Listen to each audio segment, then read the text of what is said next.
اعوذ باللہ من الشیطان الرجیم بسم اللہ الرحمن الرحیم الحمد للہ رب العالمین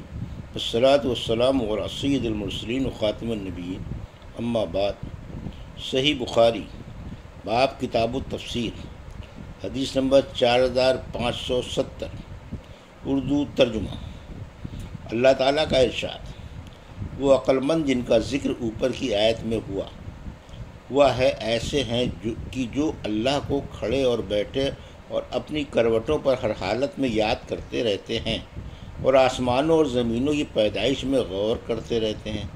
آخر آیت تک۔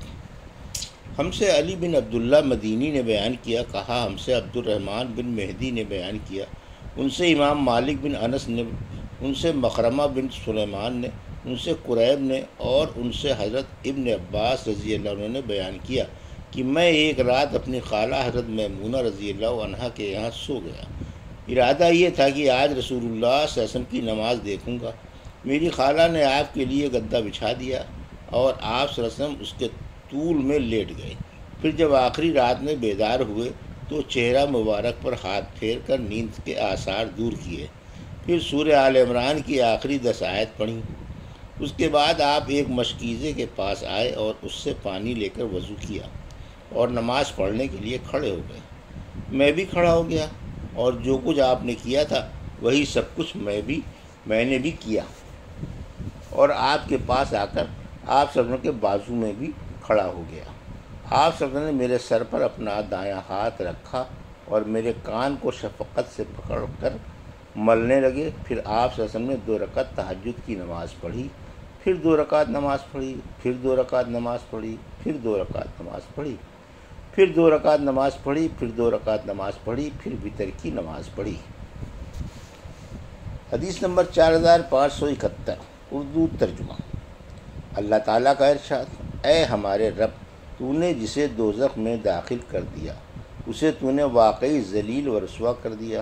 اور ظالموں کا کوئی بھی مددگار نہیں۔ ہم سے علی بن عبداللہ مدینی نے بیان کیا، انہوں نے کہا ہم سے معان بن عیسیٰ نے بیان کیا، انہوں نے کہا ہم سے امام مالک نے بیان کیا، ان سے مخرمہ بن سلیمان نے، ان سے حضرت عبداللہ بن عباس رضی اللہ عنہ کے غلام قریب نے، اور انہیں حضرت عبداللہ بن عباس رضی اللہ عنہ نے خبر دی کہ ایک رات وہ نبی کریم صلی اللہ علیہ وسلم کی زوج مطہرہ حضرت میمونہ رضی اللہ عنہ کے گھر میں رہ گئے جو ان کی خالہ تھیں۔ انہوں نے کہا کہ میں بستر کے عرض میں لیٹا اور آنس صلی اللہ علیہ وسلم اور آپ کی بیوی طول میں لیٹے۔ پھر آپ سو گئے، اور آدھی رات میں یا اس سے تھوڑی دیر پہلے یا بعد میں آپ بیدار ہوئے اور چہرے پر ہاتھ پھیر کر نیند کو دور کیا، پھر سورہ آل عمران کی آخری 10 آیتوں کی تلاوت کی۔ اس کے بعد آپ اٹھ کر مشکیزے کے قریب گئے جو لٹکا ہوا تھا، اس کے پانی سے آپ نے وضو بہت ہی اچھی طرح سے پورے آداب کے ساتھ کیا اور نماز پڑھنے کے لیے کھڑے ہو گئے۔ میں نے بھی آپ صلی اللہ علیہ وسلم ہی کی طرح وضو وغیرہ کیا اور نماز کے لیے آپ صلی اللہ علیہ وسلم کے بازو میں جا کر کھڑا ہو گیا۔ آپ صلی اللہ علیہ وسلم نے اپنا دائنا ہاتھ میرے سر پر رکھا اور اس طرح، اور اسی ہاتھ سے بطور شفقت میرا کان پکا کر ملنے لگے۔ پھر آپ نے 2 رکعت نماز پڑھی، پھر 2 رکعت پڑھی، پھر 2 رکعت پڑھی، پھر 2 رکعت پڑھی، پھر 2 رکعت پڑھی، اور پھر 2 رکعت پڑھی، اور آخر میں وتر کی نماز پڑھی۔ اس سے فارغ ہو کر آپ لیٹ گئے۔ پھر جب مؤذن آیا تو آپ اٹھے اور 2 ہلکی فجر کی سنت رکعتیں پڑھیں اور نماز فرض کے لیے باہر تشریف مسجد میں لے گئے اور صبح کی نماز پڑھائی۔ حدیث نمبر 4572، اردو ترجمہ۔ اللہ تعالیٰ کا ارشاد ہے: اے ہمارے رب، ہم نے ایک پکارنے والے کی پکار کو سنا جو ایمان کے لیے پکار رہا تھا، بس اس پر ایمان لائے، آخر آیت تک۔ ہم سے قنیبہ بن سعید نے بیان کیا، ان سے امام مالک نے، ان سے مخرمہ بن سلیمان نے، ان سے حضرت ابن عباس رضی اللہ عنہ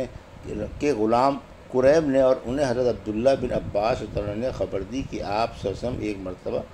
نبی کریم صلی اللہ علیہ وسلم کی زوج مطہرہ حضرت میمونہ رضی اللہ عنہ کے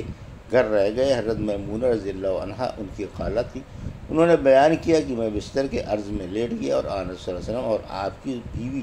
طول میں لیٹے۔ پھر آپ سو گئے، اور آدھی رات میں یا اس سے تھوڑی دیر پہلے یا تھوڑی دیر بعد آپ جاگے اور بیٹھ کر چہرے پر نیند کے آثار دور کرنے کے لیے ہاتھ پھیرنے لگے اور سورہ آل عمران کی آخری 10 آیت پڑھیں۔ اس کے بعد آپ مشکیزے کے پاس گئے جو لٹکا ہوا تھا، اس سے تمام آداب کے ساتھ آپ نے وضو کیا۔ پھر نماز کے لیے کھڑے ہوئے حضرت ابن عباس انہوں نے بیان کیا کہ میں بھی اٹھا اور میں نے بھی آپ صلی اللہ علیہ وسلم کی طرح وضو وغیرہ کیا اور جا کر آپ صلی اللہ علیہ وسلم کے بازو میں کھڑا ہو گیا تو آپ صلی اللہ علیہ وسلم نے اپنا دائنا ہاتھ میرے سر پر رکھا اور شفقت سے میرے دائنے کان کو پکڑ کر ملنے لگے۔ پھر آپ نے 2 رکعت نماز پڑھی، پھر 2 رکعت پڑھی، پھر 2 رکعت پڑھی، پھر 2 رکعت پڑھی، پھر 2 رکعت پڑھی، پھر 2 رکعت پڑھی اور آخر میں انہیں وتر بنایا۔ پھر آپ لیٹ گئے اور جب مؤذن آپ کے پاس آیا تو آپ اٹھے اور 2 ہلکی رکعتیں پڑھ کر باہر مسجد میں تشریف لے گئے اور صبح کی نماز پڑھائی۔ حدیث نمبر 4573 اردو ترجمہ سورہ نساء کی تفسیر۔ یہ ابن عباس نے کہا کہ قرآن مجید کی آیت یستنکف یستکبر کے معنی میں ہے قوامہ قیامہ، یعنی جس پر تمہارے گزران کی بنیاد قائم ہے۔ لہن سبیلہ یعنی شادی شدہ کے لیے رجم اور کنوارے کے لیے کوڑے کی سزا ہے جب وہ زنا کریں۔ اور دوسرے لوگوں نے کہا آیت میں مثنا و ثلاث و رباع سے مراد 2 2 3 3 اور 4 4 ہیں۔ اہل عرب رباع سے آگے اس وزن سے تجاوز نہیں کرتے۔ اللہ تعالیٰ کا ارشاد ہے اور تم ڈرو کہ یتیموں کے ساتھ انصاف نہیں کر سکو گے تو جو عورتیں تمہیں پسند ہوں ان سے نکاح کر لو۔ ہم سے ابراہیم بن موسیٰ نے بیان کیا، کہا حشام بن یوسف نے خبر دی، ان سے ابن جریر نے کہا مجھ کو حشام بن عروہ نے خبر دی، انہیں ان کے والد نے اور ان سے عائشہ رضی اللہ عنہا نے بیان کیا کہ ایک آدمی کی پرورش میں ایک یتیم لڑکی تھی، پھر اس نے اس سے نکاح کر لیا۔ اس یتیم لڑکی کی ملکیت میں کھجور کا ایک باغ تھا، اسی باغ کی وجہ سے یہ شخص اس کی پرورش کرتا رہا، حالانکہ دل میں اس سے کوئی خاص لگاؤ نہ تھا۔ اس سلسلے میں یہ آیت اتری کہ اگر تمہیں اندیشہ ہو کہ تم یتیموں کے حق میں انصاف نہ کر سکو گے۔ حشام بن یوسف نے کہا میں سمجھتا ہوں ابن جریر نے یوں کہا یہ لڑکی اس درخت اور دوسرے مال اسباب میں اس مرد کی حصے دار تھی۔ حدیث نمبر 4574 اردو ترجمہ ہم سے عبدالعزیز بن عبداللہ نے بیان کیا، انہوں نے ہم سے ابراہیم بن سعد نے بیان کیا، ان سے صالح بن کیسان نے،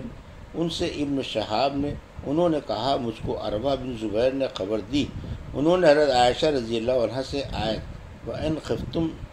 أَنْ لَا تَقْسِطُوا فِي الْيَتَامَى کا مطلب پوچھا۔ انہوں نے کہا میرے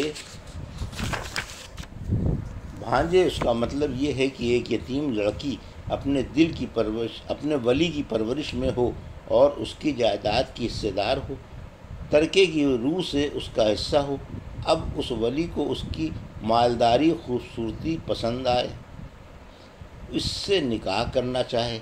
پر انصاف کے ساتھ پورا مہر جتنا مہر اس کو دوسرے لوگ دیں نہ دینا چاہے، تو اللہ تعالیٰ نے اس آیت میں لوگوں کو ایسی یتیم لڑکیوں کے ساتھ جب تک ان کا پورا مہر انصاف کے ساتھ نہ دیں نکاح کرنے سے منع فرمایا، اور ان کو یہ حکم دیا کہ تم دوسری عورتوں سے جو تم کو بھلی لگے نکاح کر لو، یتیم لڑکی کا نقصان نہ کرو۔ عروہ نے کہا حضرت عائشہ رضی اللہ عنہ کہتی تھی اس آیت کے اترنے کے بعد لوگوں نے پھر آن صلی اللہ علیہ وسلم سے اس بارے میں مسئلہ پوچھا، اس وقت اللہ نے یہ آیت وَيَسْتَفْتُونَكَ فِي النِّسَاءِ اتاری۔ حضرت عائشہ رضی اللہ عنہا نے کہا دوسری آیت میں یہ جو فرمایا وَتَرْغَبُونَ أَن تَنكِحُوهُنَّ، یعنی وہ یتیم لڑکیاں جن کا مال و جمال کم ہو اور تم ان کے ساتھ نکاح کرنے سے نفرت کرو، اس کا مطلب یہ ہے کہ جب تم ان یتیم لڑکیوں سے جن کا مال و جمال کم ہو نکاح کرنا نہیں چاہتے تو مال اور جمال والی یتیم لڑکیوں سے بھی جن سے تم نکاح کرنے کی رغبت ہے، جن سے تم کو نکاح کرنے کی رغبت ہے نکاح نہ کرو، مگر جب انصاف کے ساتھ ان کا مہر پورا ادا کرو۔ یہ تھی صحیح بخاری باب کتاب التفسیر کی حدیث نمبر 4570 سے 4574 کا اردو ترجمہ جو ابھی آپ نے سماعت فرمایا۔ اللہ سے دعا ہے کہ اللہ میں حدیثوں کی صحیح سمجھ عطا فرما اور ان پر عمل کرنے کی توفیق عطا فرما، آمین یا رب العالمین۔